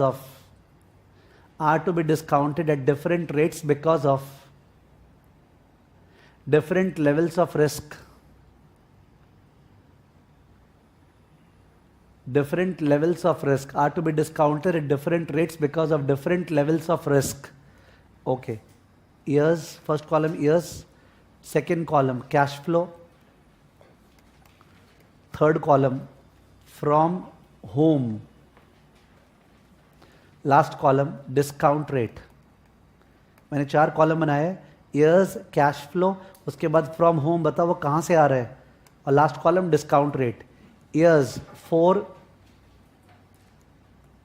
7.5, 30, 30 साल बाद, 4 साल बाद, 7.5 साल बाद, 30 साल बाद. कैश फ्लो 50,000, 2 लाख, 10 लाख, इतना पैसा आने वाला है. ये जो 50,000 आ रहा है, ये आ रहा है डबल बी रेटेड कंपनी से. किससे? Double B rated. Credit rating का डिस्कशन हुआ था, AAA, AA, A, BBB, BB, ठीक है, ए रेटेड कंपनी से. ये वाला सिंगल बी रेटेड. सबसे हाईएस्ट रेटिंग किसका है? ए. इनमें, इन तीनों में से तो सबसे मोस्ट रिस्की है वो या सबसे लीस्ट रिस्की है?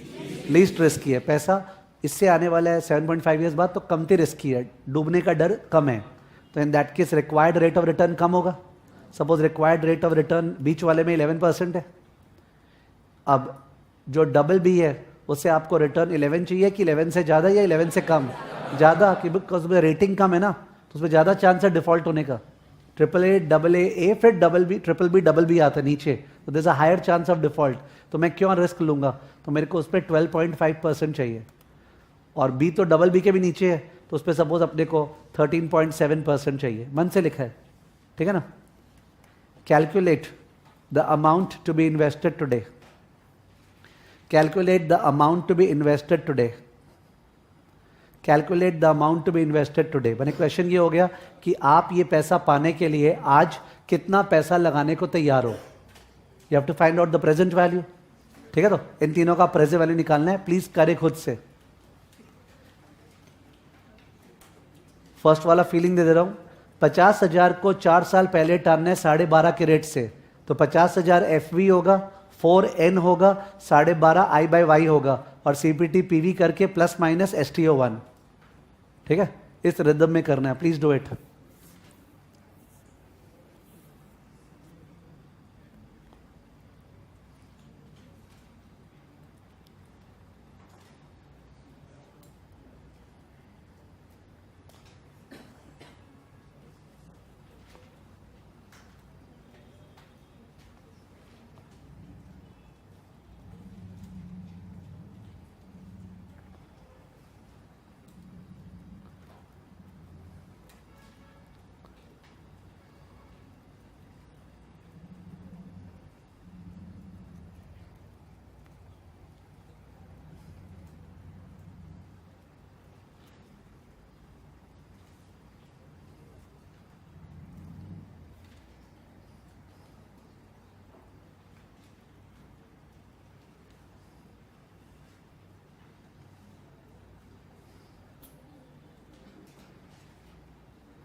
क्या आंसर आया?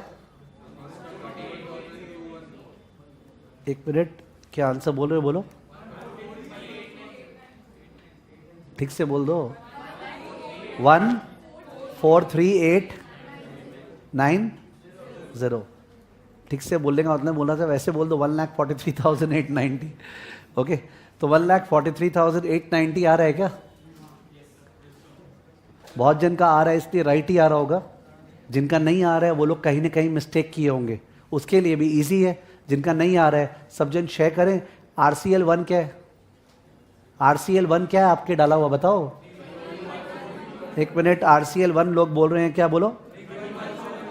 31214. चेक कर लो, ठीक है. अप्रॉक्स 31214 RCL1 है. तो स्टेज वाइज चेक हो सकता है आपने कहीं गलती किया है तो, ठीक है. और RCL2 क्या है? 91,433. ठीक है. और वैसे तो लॉजिकली RCL3 में कुछ डालना नहीं था, क्योंकि तीसरा वाला तो आया होगा, तुम लोग सीधा प्लस RCl1 प्लस RCl2 कर दिया होगा, और कोई लोग रिदम के लिए STO3 में डाला होगा, तो they must have done RCl1 plus RCl2 plus RCl3। जो लोग RCl3 में डाला, कितना डाला? 21241, ये क्या? हाँ, RCl3 था। तो where have you made a mistake? If in case you have made a mistake you can check it out. ये तीनों फिगर्स RCl1 RCl2 RCl3 का है,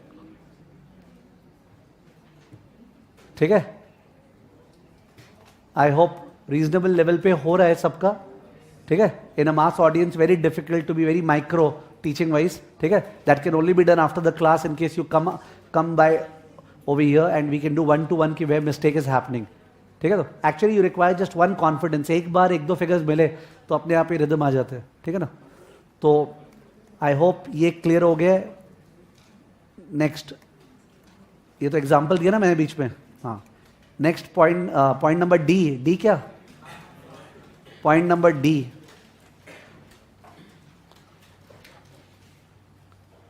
पॉइंट नंबर डी जो है, पॉइंट नंबर डी हो गया? नहीं, डी तो होगा। पॉइंट नंबर डी है बॉड मास। उस दिन कंफ्यूज हुआ था ना मैं उसमें, अगर चेक कर लेते, बॉड मास डैश AOS मोड। कौन सा मोड? AOS mode. तो आप लोग का कैल्सी हो सकता है AOS मोड में ही होगा, एक बार चेक कर लो। कैसे चेक करते थे? सेकेंड फॉर्मेट, फिर सेकेंड एंटर, फिर arrow down arrow down arrow down arrow down. तो मेरे में भी CHN है बिकॉज नया कैल्सी है ये। What have I done? Second format, second enter, और फिर arrow down arrow down arrow down किया है मैंने। फिर से चेक करो, मैं सेकेंड फॉर्मेट, फिर सेकेंड एंटर, फिर arrow down arrow down arrow down arrow down करते करते मेरे CHN आ रहा है, जो कि गलती है। CHN आने से गड़बड़ हो जाएगा, तो CHN के बदले क्या आना चाहिए? AOS, ठीक है?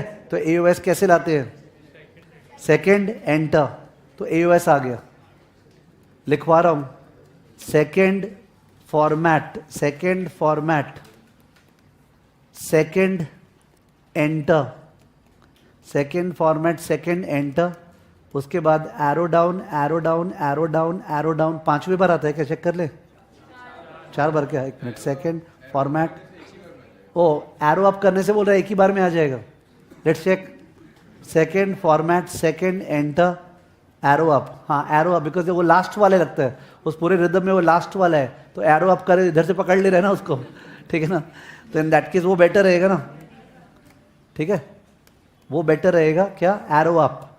तो एरो अप करने से मेरे में CHN आ रहा है, उसको चेंज करना है, तो क्या करें? सेकेंड एंटर, तो क्या आ गया? AOS। सेकेंड एंटर, तो क्या आ गया? AOS। जिन लोग का ऑलरेडी AOS आया होगा उन लोग का चेंज होकर CHN हो गया होगा। सही तो बोल रहा हूं? तो आप ये इंश्योर कर लो कि आपके AOS आ जाए, उसके बाद उसको टच ही नहीं करें कभी। तो एक्चुअली ये वाला बटन जो है, ये वाला फॉर्मेट कभी आपको एग्जाम में यूज ही नहीं करना है। आप AOS लाके छोड़ दो, AOS लाके छोड़ दो। इससे फायदा क्या होगा? आपको ब्रैकेट का यूज नहीं करना पड़ेगा। किसका? ब्रैकेट का। If you are doing some calculation 2 into 5 + 7 - 3 + 8 into 9, तो वो आप डायरेक्टली कर सकते हो without doing bracket bracket bracket, ठीक है? तो नथिंग एल्स। तो AOS मोड में होना चाहिए, that's the main thing. AOS mode, okay, algebraic mode में होना चाहिए calcy. It will help at number of places, ठीक है? कहाँ हेल्प करता है हम लोग को? एग्जाम्पल लिखना। Consider the following portfolio. Consider the following portfolio. Consider the following portfolio.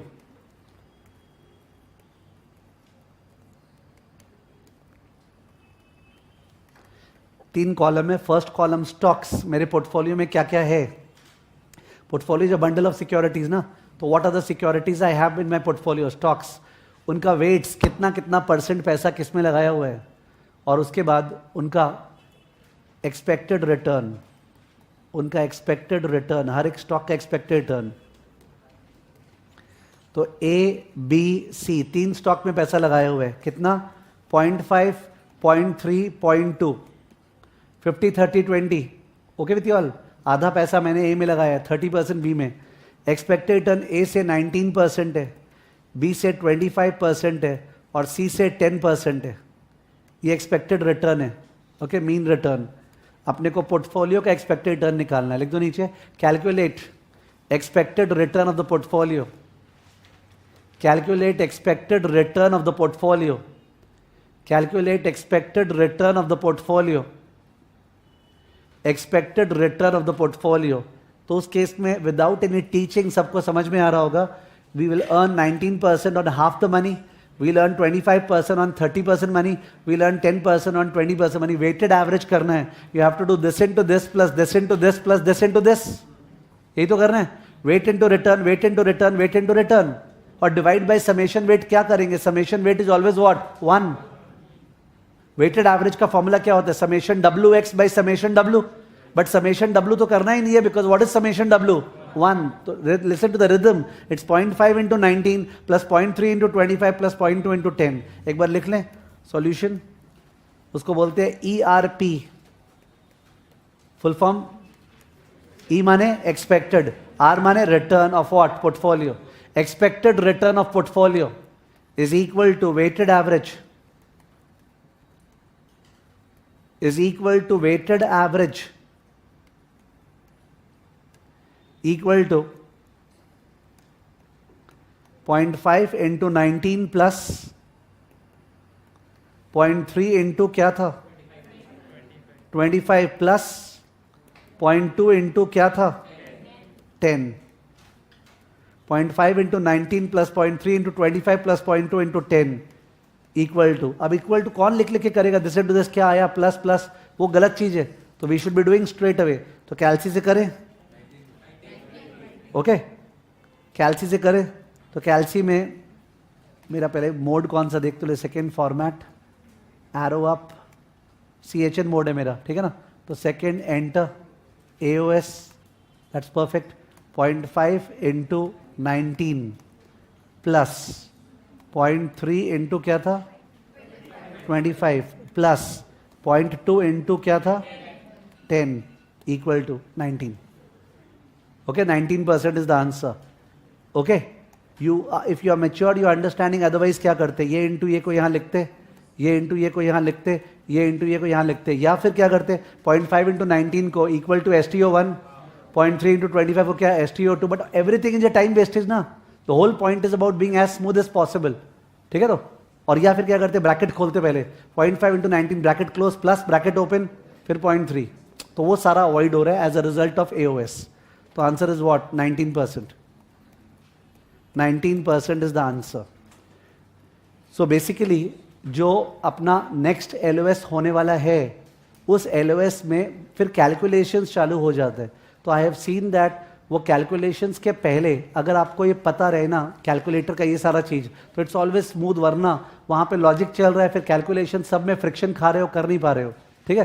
तो देयरफॉर मैंने डाइवर्ट करके एक बार कैलकुलेटर का कुछ चीज़ें डिस्कस की है. कैलकुलेटर में और भी चीज़ें होती है जो स्टैटिस्टिक्स में काम आएगी. कहाँ पे?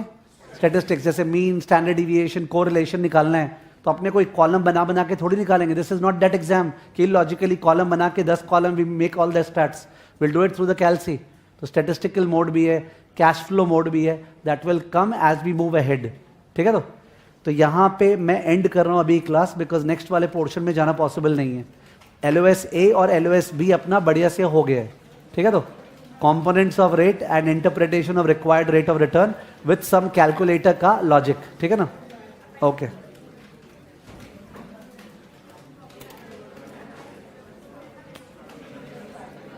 फ्राइडे एज यूजुअल डेरिवेटिव होता है ना अपना. हाँ, तो फ्राइडे डेरिवेटिव होगा. फर्स्ट क्लास करके आना है, जिसका नहीं हुआ है उसको.